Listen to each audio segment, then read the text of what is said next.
സ്വന്തമായി എങ്ങനെ ആധാർ ഡൗൺലോഡ് ചെയ്യാമെന്നാണ് പറയുന്നത്. ആദ്യം ആധാർ ഡൗൺലോഡ് എന്ന് പറഞ്ഞ് ക്രോമിൽ സെർച്ച് ചെയ്യുക.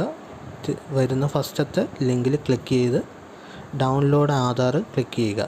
പിന്നെ അവിടെ വരുന്ന ആധാർ നമ്പർ, നമ്മുടെ ആധാർ നമ്പർ എത്രയാണോ ആ 12 ഡിജിറ്റുള്ള ആധാർ നമ്പറും താഴെ വരുന്ന ക്യാപ്ച കോഡും നമ്മൾ എൻ്റർ ചെയ്ത് കൊടുക്കുക.